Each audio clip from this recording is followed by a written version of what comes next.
الرجيم بسم الله الرحمن الرحيم لقد جاءكم رسول من أنفسكم عزيز عليه ما عنتم حريص عليكم بالمؤمنين رؤوف رحيم فإن تولوا فقل حسبي الله لا إله إلا هو عليه توكلت وهو رب العرش العظيم. وقال جل سبحانه وتعالى النبي أولى بالمؤمنين من أنفسهم وأزواجه أمهاتهم. وقال رسول الله صلى الله عليه وسلم لا يؤمن أحدكم حتى أكون أحب إليه من والده وولده والناس أجمعين. وقال رسول الله صلى الله عليه وسلم من أحب سنتي فقد أحبني ومن أحبني كان معي في الجنة أو كما قال عليه الصلاة والسلام. صدق الله مولانا العظيم وصدق رسوله النبي الكريم ونحن على ذلك لمن الشاهدين والشاكرين والحمد لله رب العالمين. اللهم صل على سيدنا ومولانا محمد وعلى آل سيدنا ومولانا محمد كما تحب وترضى عدد ما تحب وترضى. يا رب صل وسلم دائما أبدا على حبيبك خير الخلق كلهم. هو الحبيب الذي ترجى شفاعته لكل هول من الأهوال مقتحم. قدم قدم پہ برکتیں نفس نفس پہ رحمتیں جہاں جہاں سے وہ شفیع آسیاں گزر گیا. جہاں نظر نہیں پڑی وہاں ہے رات آج تک وہیں وہیں سحر ہوئی جہاں جہاں گزر گیا. ہو لاکھوں سلام اس آقا پر بت لاکھوں جس نے توڑ دیے. دنیا کو دیا پیغام سکون طوفانوں کے رخ موڑ دیے. اس محسن اعظم نے کیا کیا نہ دیا انسانوں کو. دستور دیا منشور دیا کچھ راہیں دی کچھ موڑ دیے. تمام احباب محبت کے ساتھ بآواز بلند درود پاک پڑھ لیں. اللہم صلی علی محمد وعلی آل محمد كما صليت على إبراهيم وعلى آل إبراهيم إنك حميد مجيد. اللهم بارك على محمد وعلى آل محمد كما باركت على إبراهيم وعلى آل إبراهيم إنك حميد مجيد. میرے محترم بزرگوں، دوستوں، بھائیوں، عزیز طلبہ، جناب محمد کریم خاتم النبیین صلی اللہ علیہ وآلہ وسلم کی پاکیزہ مبارک سنہری سیرت طیبہ کے واقعات جمعۃ المبارک کے اس مختصر سے وقت میں سلسلہ وار آپ حضرات کے گوش گزار کیے جا رہے ہیں. اس تمنا، دعا، دلی امید، آرزو کے ساتھ اور یقین کے ساتھ کہ اللہ مجھے آپ کو ہر مسلمان کو اپنے محبوب حضرت محمد صلی اللہ علیہ وآلہ وسلم کی کامل اتباع بھی نصیب فرمائے، کامل محبت بھی نصیب فرمائے. جناب نبی پاک صلی اللہ علیہ وآلہ وسلم نے ارشاد فرمایا من احب سنتی فقد احبنی.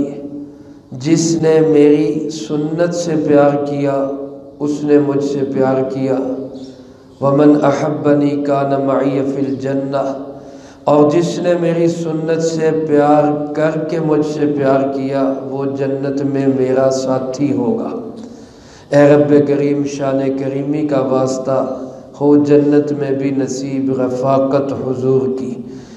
میرے محترم دوستو، سیرت طیبہ کا سفر کرتے ہوئے ہم جناب محمد کریم صلی اللہ علیہ وآلہ وسلم کے پہلے نکاح کی بات کر رہے تھے۔ جناب نبی پاک صلی اللہ علیہ وآلہ وسلم کی عمر مبارک اس وقت تھی 25 سال، اور آپ صلی اللہ علیہ وآلہ وسلم سے نکاح کے لیے پیغام بھیجا طیبہ طاہرہ سیدہ خدیجہ رضی اللہ تعالیٰ عنہا نے، جو مکہ مکرمہ کی ایک عظیم خاتون تھی اور ایک مالی اعتبار سے خوشحال خاتون تھی، اور جناب نبی پاک صلی اللہ علیہ وآلہ وسلم سے عمر میں 15 برس بڑی بھی تھی، یعنی اس وقت ان کی عمر لگ بھگ 40 سال تھی۔ جناب ابو طالب سے، جو آپ صلی اللہ علیہ وآلہ وسلم کے سرپرست بھی تھے، آپ کے مربی بھی تھے، آپ ان کی تربیت میں تھے، آپ کے چچا بھی ہیں، آپ نے ان سے مشورہ کیا، اور یہ ایک سعادت مند نوجوان بچے کی سعادت مندی ہوتی ہے کہ وہ اپنی زندگی کے فیصلے خود کرنے کی بجائے اپنے بڑوں سے مشورہ کرتا ہے۔ اللہ پاک ہمیں اپنے والدین کی، اپنے بڑوں کی، اپنے اساتذہ کی قدر کی توفیق نصیب فرمائے۔ حضور نبی کریم صلی اللہ علیہ وآلہ وسلم نے چچا سے مشورہ کیا تو جناب ابو طالب نے اس رشتے کو قبول کر لیا، اور پھر خود ابو طالب نے ہی آپ صلی اللہ علیہ وآلہ وسلم کا نکاح پڑھایا۔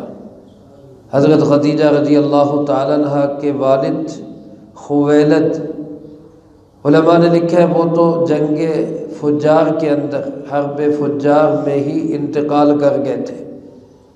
ان کی طرف سے ان کے چچا عمرو بن اسد وہ بھتیجی کے سرپرست بنے، حضرت خدیجہ کی طرف سے وہ آگے آئے، ان کے وکیل بنے، اور رسول اللہ صلی اللہ علیہ وآلہ وسلم کی طرف سے آپ کا نکاح جناب ابو طالب نے پڑھایا۔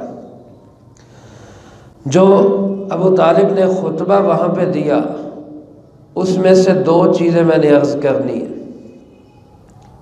ابو طالب نے خطبہ پڑھا، اللہ کی حمد و ثنا کے بعد 2 باتیں اس میں ذکر کی خاص طور پر، اور باتوں کے علاوہ۔ پہلی بات تو انہوں نے اس خطبے میں یہ کہی کہ میرا بھتیجا محمد، سب کہہ دیں صلی اللہ علیہ وسلم، بلند آواز سے کہہ دیں صلی اللہ علیہ وسلم۔ جناب ابو طالب کہنے لگے کہ خطبے میں کہ میرا بھتیجا محمد صلی اللہ علیہ وآلہ وسلم اپنے فضل و کمال میں، عقل اور بصیرت میں، دلیری جفا کشی میں، دیانت اور امانت صداقت میں، قریش کا یہ جوان اتنا یکتا اور اتنا منفرد ہے کہ پورے قریش کے تمام جوانوں کو اس کے مقابلے میں کھڑا کیا جائے تو کوئی اس کے ہم پلہ نہیں ہے، میرے بھتیجے کے کوئی بھی ہم پلہ نہیں ہے، فضل و کمال میں، دیانت و صداقت میں، شرافت میں، بہادری میں، دلیری میں، اچھی صفات تمام کی تمام، اس میں قریش کا کوئی جوان بھی آپ کے ہم پلہ نہیں ہے۔ میرے محترم دوستو ذرا غور کریں، ابھی نبوت کا اظہار نہیں کیا آپ نے، اظہار نبوت نہیں ہوا ابھی، نبی تو آپ ہیں، میرا اور آپ کا ایمان ہے۔ سرکار دو عالم صلی اللہ علیہ وآلہ وسلم نے ارشاد فرمایا کنت نبیا و آدم بین الماء والطین، میں تو اس وقت بھی اللہ کا نبی تھا جب ابھی آدم علیہ السلام کا مجسمہ ہی تیار ہو رہا تھا، وہ پانی اور مٹی کے درمیان تھے ابھی، اس وقت بھی میں اللہ کا نبی تھا۔ اظہار نبوت ہوا ہے 40 سال کی عمر میں، لیکن 25 سال کی عمر میں ہی خطبہ نکاح میں جناب ابو طالب کیا گواہی دے رہے ہیں کہ میرے اس بھتیجے جیسا پورے قریش میں کوئی بھی جوان اس کے ہم پلہ نہیں ہے۔ آپ کی شرافت کی گواہی ہے، آپ کی دیانت کی گواہی ہے، آپ کے فضل و کمال کی گواہی ہے، اور ایسی گواہی ہے جس کو کسی نے بھی اس کی تردید نہیں کی کہ نہیں جناب ہمارے جوان، ہمارے لڑکے، ہمارے بھی ایسے ہیں۔ سب نے اس بات کو تسلیم کیا کہ فضل و کمال میں، امانت و دیانت میں، جرأت و بہادری میں جناب محمد کریم صلی اللہ علیہ وسلم کے کوئی ہم پلہ نہیں ہے۔ کیا عجیب بات فرمائی ہمارے پیر حضرت سید نفیس الحسینی، اللہ ان کی قبر پہ کروڑوں رحمت نازل فرمائے۔ فرماتے بزم کونین پہلے سجائی گئی، پھر تیری ذات منظر پہ لائی گئی۔ بزم کونین پہلے سجائی گئی، پھر تیری ذات منظر پہ لائی گئی۔ اے ازل کے ہنسی، اے ابد کے ہنسی، تجھ سا کوئی نہیں، تجھ سا کوئی نہیں۔ میرا آپ کا ایمان ہے اللہ کے محبوب صلی اللہ علیہ وسلم جیسا کوئی نہیں ہے۔ حضرت ابو طالب جو اس وقت ابھی آپ صلی اللہ علیہ وآلہ وسلم کی نبوت کے اظہار کو بھی نہیں جانتے، وہ بھی گواہی دے رہے ہیں کہ میرے اس بھتیجے جیسا کوئی نہیں ہے۔ دوسری بات جو انہوں نے اس خطبے میں ارشاد فرمائی وہ یہ کہ اگرچہ اس کے پاس مال تھوڑا ہے، اگرچہ میرے اس بھتیجے کے پاس مال تھوڑا ہے، یعنی یہ مالدار نہیں ہے، بہت امیر آدمی نہیں ہے، فضل و کمال میں اس کا کوئی ثانی نہیں، دیانت میں اس کے کوئی ہم پلہ نہیں، صداقت میں اس جیسا کوئی نہیں ہے، فضل کمال بہادری دلیری میں اس کی مثال کوئی نہیں، لیکن اگرچہ مال کے اعتبار سے یہ کم ہے، لیکن فَإِنَّهُ ظِلٌّ زَائِلٌ وَعَارِيَةٌ مُسْتَرْجِعَةٌ، مال تو ایک ایسی چیز ہے جو ڈھلتا سایہ ہے، آج کسی کے پاس ہے کل کسی کے پاس ہے۔ مال تو ایک ایسی چیز ہے عاریۃ مسترجعۃ، جو ایک مانگمی چیز ہے جس کو واپس کرنا ہوتا ہے۔ عاریت کہتے کوئی چیز بندہ کسی سے مانگ کے لے استعمال کے لیے کہ یہ چیز مجھے دینا، اب وہ مالک نہیں ہوتا، وہ جب کام اس کا ہو جاتا ہے یا جب وہ واپس مانگے اس کو واپس کرنی ضروری ہوتی ہے۔ تو جناب ابو طالب نے کیا فرمایا کہ مال سے لوگوں کو نہ تولا کرو، یہ تو ڈھلتا سایہ ہے، مال کو دیکھ کر لوگوں کو جانچا نہ کرو۔ آج بدقسمتی ہمارے ہاں عزت ہے تو مال کی وجہ سے، رشتے جوڑے جاتے ہیں تو مال کی وجہ سے، سلام کیے جاتے ہیں تو مال کی وجہ سے۔ آج صداقت کو دیکھنے والے نہیں، دیانت کو دیکھنے والے نہیں، کردار کو دیکھنے والے کوئی نہیں، آج اس چیز کو دیکھنے والا نہیں کہ بندے کا اخلاق کیا ہے۔ آج جس چیز کو سیلوٹ کیا جاتا ہے وہ چیز کیا ہے کہ جی مال کتنا ہے، گاڑی کیسی ہے، کوٹھی کیسی ہے، بنگلہ کیسا ہے۔ جناب ابو طالب نے اپنے خطبے میں یہ بات واضح کر دی کہ میرا بھتیجا فضل میں یکتا ہے، میرا بھتیجا امانت اور دیانت میں بے مثال ہے، میرا بھتیجا کردار اور اخلاق کے اعتبار سے اپنا کوئی ثانی نہیں رکھتا، پورے قریش میں اس کا کوئی ہم پلہ نہیں ہے۔ مال میں اس کو مت تولنا، کیونکہ مال تو ڈھلتی چھاؤں ہے، مانگوی چیز ہے۔ میرے عزیز دوستو، جناب محمد کریم صلی اللہ علیہ وآلہ وسلم کے اس خطبہ نکاح کے اندر جناب ابو طالب نے اس بات کا بھی اظہار کیا کہ میرا یہ بھتیجا سیدہ خدیجہ رضی اللہ تعالیٰ عنہ میں رغبت رکھتا ہے اور حضرت خدیجہ رضی اللہ تعالیٰ عنہ اس میں رغبت رکھتی ہے۔ محمد صلی اللہ علیہ وسلم خدیجہ میں رغبت رکھتے ہیں اور خدیجہ ان میں رغبت رکھتی ہے، لہٰذا ہم ان دونوں کا نکاح کر رہے ہیں۔ یہ ساری بات حضرت مولانا ادریس کاندھلوی رحمۃ اللہ علیہ نے سیرت المصطفیٰ کے اندر مکمل عربی عبارت کے ساتھ نقل کی ہوئی۔ یہ نکاح ہوا، آپ صلی اللہ علیہ وآلہ وسلم کا پہلا نکاح تھا اور یہ نکاح چلا 25 سال سے لے کر 50 سال کی عمر تک، ایک ہی نکاح۔ حضرت خدیجہ کی عمر نکاح کے وقت 40 سال، وفات کے وقت 65 سال۔ آپ کی عمر نکاح کے وقت 25 سال، حضرت خدیجہ کی وفات کے وقت 50 سال۔ زندگی کی 25 بہاریں آپ صلی اللہ علیہ وآلہ وسلم نے اسی ایک خاتون کے ساتھ گزاری ہے۔ میرے محترم دوستو، آپ کے نکاح کا حق مہر کیا تھا؟ یہ پہلا نکاح آپ کا ہوا، اس کا حق مہر کیا تھا؟ سیرت المصطفیٰ میں ہی حضرت نے لکھا ہے 20 اونٹ آپ صلی اللہ علیہ وآلہ وسلم نے حق مہر میں دیے۔ 20 اونٹ، آج ان کی قیمت لگا لے کہاں بات پہنچے گی، کتنا بڑا حق مہر ہے۔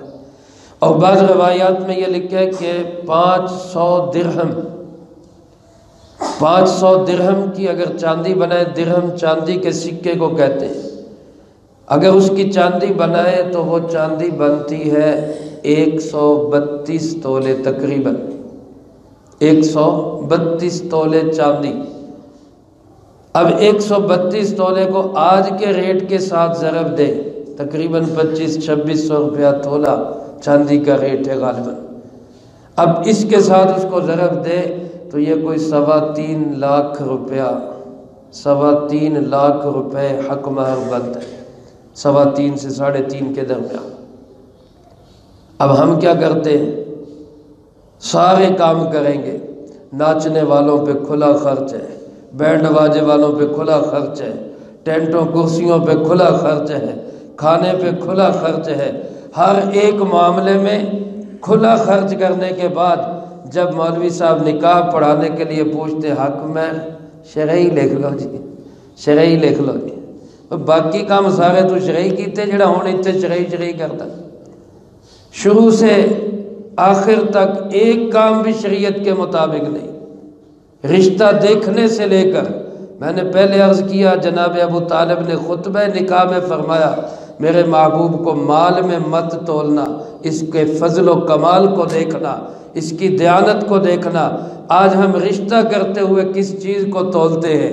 منڈا کردہ کی کمائی کنی، پیسے کنے، کاروباری لوگوں کا رشتہ چاہیے، ملازم پیشہ دا نہیں چاہیے، مزدور دا رشتہ نہیں چاہیے۔ یہ کیا ہے؟ مال کی محبت۔ ہم تول رہے رشتوں کو کس میں؟ مال کے اندر۔ شروع سے آخر تک ہر کام مال کی محبت میں کر کے، غیر شرعی کر کے، اصل کام جب نکاح کی باری آتی ہے تو کی کر لو جی؟ شرعی کر لو جی بس۔ اب وہ شرعی کتنا ہے؟ وہی ہمارے زمانے میں 32 روپیے، 500 روپے لکھ لو جی، 1000 لکھ لو جی، وڈی چھال مار دے 2000 حق مہر لکھ لو جی۔ بھائی خدا کے بندو، کم از کم علماء نے لکھا ہے کم از کم حق مہر 10 درہم ہے، کم از کم حق مہر کتنا ہے؟ 10 درہم۔ یاد کر کے جائیں اس کو، 3.25 تولے چاندی تقریباً بنتی ہے، 3.25 تولے۔ اب 3.25 تولے کو ضرب دے 2500-2600 کے ساتھ، تو آج بھی اس زمانے میں کم سے کم 7,500 روپے حق مہر بنتا ہے۔ لیکن ہم باقی چیزوں کو دیکھتے نہیں، مہنگائی کہاں پہنچ رہی ہے۔ پھر ہندہ بھی ساڑھے نہ لے ہی نہیں، رب دے کماں دے خرچ نہیں کرتے، رب پھر گیس دے بل ٹھوکدا، پھر بجلی دے بل ٹھوکدا، نہیں خرچ کرنا چلو لو پھر کڈو باہر، کہیں نہ کہیں تو اس نے نکلنا ہی ہے۔ خوشی سے رب کے کاموں پہ خرچ کر دے، اللہ ہمیں اچھے حکمران نصیب فرما دے جو مہنگائی کو کنٹرول کر لیں۔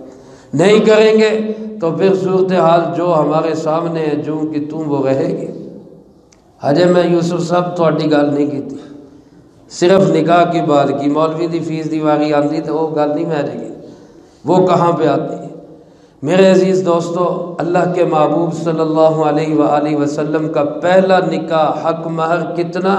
ایک روایت کے مطابق 20 اونٹ ہے، اور ایک روایت کے مطابق 500 درہم، اور یہی 500 درہم حضرت سیدہ کائنات سیدہ فاطمہ رضی اللہ تعالیٰ عنہ کا بھی حق مہر تھا، 500 درہم، جس کی 132 تولے چاندی بنتی ہے، آج کل کے حساب سے 3.25 ساڑھے 3 لاکھ روپیہ۔ حضرت فاطمہ کا مہر بھی یہی تھا۔ ہمارے بزرگ علماء دیوبند کے سرخیل شیخ العرب والعجم شیخ الاسلام حضرت مولانا سید حسین احمد مدنی سب کہتے رحمت اللہ علیہ، حضرت کے بارے میں کتابوں میں لکھا ہے کہ حضرت کے پاس کوئی نکاح کے لیے آتا کہ میری بچی کا نکاح پڑھا دے، میری بہن کا نکاح پڑھا دیں، ہمارے خاندان کی فلاں بچی کا نکاح پڑھا دیں، حضرت شرط لگایا کرتے تھے کہ میں نکاح تب پڑھاؤں گا جب حق مہر فاطمی ہوگا، مہر فاطمی یعنی 500 درہم حق مہر ہوگا تو پھر میں نکاح پڑھاؤں گا، ورنہ کسی اور سے پڑھا دوں۔ آج اب اگر ہم یہ شرط لگائیں، انہوں نے کہا جی رہن دو، اسی کسی اور مولوی کو پڑھا دیں۔ میرے محترم دوستو، یہ شریعت ہے، یہ اسلام ہے، یہ دین ہے۔ جہاں خرچ کرنے کا کہتا ہے وہاں خرچ کرنا ثواب ہے، جہاں خرچ کرنے سے روکتا ہے وہاں خرچ نہ کرنا ثواب ہے۔ اللہ ہمیں اس کی سمجھ نصیب فرمائے۔ رسول اللہ صلی اللہ علیہ وآلہ وسلم کی اولاد ساری کی ساری حضرت خدیجہ کے بطن سے تھی، صرف ایک بیٹا ابراہیم وہ سیدہ ماریہ قبطیہ رضی اللہ تعالیٰ عنہ کے بطن سے تھا۔ باقی آپ کے 6 بچے، 4 بیٹیاں اور 2 بیٹے، یہ حضرت خدیجہ رضی اللہ تعالیٰ عنہ سے اللہ نے آپ کو عطا فرمائے تھے۔ یاد رکھیں میرے مسلمان بھائیوں، آپ صلی اللہ علیہ وسلم کی بیٹیاں کتنی تھیں؟ کتنی بیٹیاں تھیں؟ 4۔ سب سے بڑی بیٹی کا نام زینب رضی اللہ تعالیٰ عنہ، دوسرے نمبر پہ سیدہ رقیہ رضی اللہ تعالیٰ عنہ، تیسرے نمبر پہ سیدہ ام کلثوم رضی اللہ تعالیٰ عنہ۔ یہ رقیہ اور ام کلثوم رضی اللہ تعالیٰ عنہما ایک کے بعد دوسری، یہ دونوں حضرت عثمان کے نکاح میں آئی تھی۔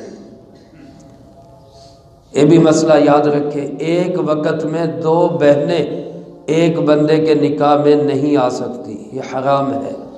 قرآن کریم نے اس کو سختی سے منع کیا ہے، ان تجمعوا بین الاختین، 2 بہنوں کو ایک نکاح میں جمع کرو، یہ ممنوع ہے۔ حرمت علیکم، یہ حرام ہے تمہارے اوپر۔ ایک بہن کے ساتھ نکاح ہوا تو دوسری بہن کے ساتھ نکاح نہیں ہو سکتا جب تک وہ پہلی بہن نکاح کے اندر ہے۔ وہ فوت ہو جائے یا خدا نخواستہ اس کو طلاق ہو جائے، اس کی عدت گزرنے کے بعد پھر اس کے ساتھ نکاح ہو سکتا ہے۔ طلاق ہو تو عدت، فوت ہو جائے تو فوری نکاح ہو سکتا ہے، لیکن اگر طلاق ہو جائے تو پھر جب تک وہ عدت میں ہے تب تک بھی دوسری بہن سے نکاح نہیں ہو سکتا۔ یہ مسائل بھی سمجھنے کی ضرورت ہے۔ خالہ اور بھانجی ایک بندے کے نکاح میں اکٹھی نہیں ہو سکتی ایک وقت میں، پھپھی اور بھتیجی ایک بندے کے نکاح میں ایک وقت میں نہیں آ سکتی، ایک ہوگی دوسری نہیں ہوگی۔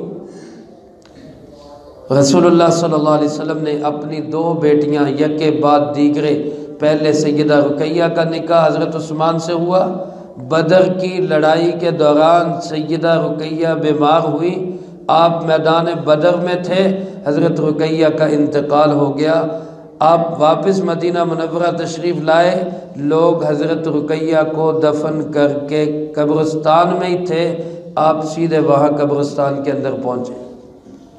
ہمارے یہاں کیا کہتے ہیں، رکھ دو آن والا فلانا، آن والا فلانا، آن والا۔ اسلام یہ نہیں کہتا، اسلام کہتا ہے فوت ہو گئے جلدی کرو، جنازہ پڑھاؤ، دیر نہ لگاؤ۔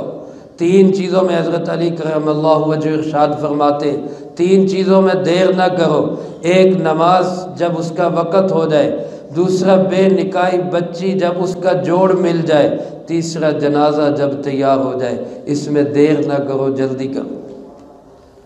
حضرت رقیہ کے بعد پھر آپ نے حضرت عثمان سے ام کلثوم کا نکاح کیا، تو پہلی بیٹی زینب، دوسری رقیہ، تیسری ام کلثوم، اور چوتھی بیٹی سب عورتوں کی سردار بیٹی، آپ کی لاڈلی بیٹی، سب سے پیاری بیٹی، جنت کی تمام عورتوں کی سردار بیٹی، حسنین کریمین کی اماں جان بیٹی، اور سیدنا علی المرتضیٰ کی زوجہ مطہرہ بیٹی سیدہ کائنات حضرت سیدہ فاطمہ، سب کہہ دے رضی اللہ عنہ۔ یہ آپ صلی اللہ علیہ وسلم کی چوتھی بیٹی۔ 2 بیٹے ہیں، ایک قاسم، ایک عبداللہ۔ عبداللہ کا ہی لقب طیب بھی ہے، طاہر بھی ہے۔ یہ 6 بچے اللہ پاک نے آپ کو حضرت خدیجہ کے بطن سے عطا فرمائے۔ ایک بیٹا ابراہیم سیدہ ماریہ کے بطن سے ہوا۔ بغل میں یہ عرض کر چکا ہوں، آپ صلی اللہ علیہ وسلم کا یہ نکاح 25 سال تک چلا، اس کے بعد پھر آپ نے حضرت خدیجہ کی وفات کے بعد باقی نکاح کیے۔ یہ اس وقت کی بات ہے جب آپ صلی اللہ علیہ وآلہ وسلم کی عمر مبارک 25 سے 35 سال تک ہو گئی۔ 35 سال کی عمر میں ایک واقعہ اور پیش آیا بیت اللہ کی تعمیر کا، اس کا تذکرہ انشاءاللہ العزیز اگلی فرصت میں ہوگا۔ بیت اللہ کی تعمیر کتنی دفعہ ہوئی، کس کس نے کی، اور جب آپ کی عمر میں 35 سال کی عمر میں یہ تعمیر شروع ہوئی، آپ نے اس میں کتنا حصہ لیا، انشاءاللہ العزیز یہ تفصیل کے ساتھ اگلی فرصت میں آئے گا۔ اللہ پاک سے دعا ہے اللہ مجھے آپ کو سب کو اپنے محبوب کی سیرت طیبہ ذوق و شوق اور محبت کے ساتھ سننے کی، اپنانے کی اور دوسروں تک پہنچانے کی توفیق عطا فرمائے۔ وآخر دعوانا ان الحمدللہ رب العالمین۔ سنت ادا فرمائے۔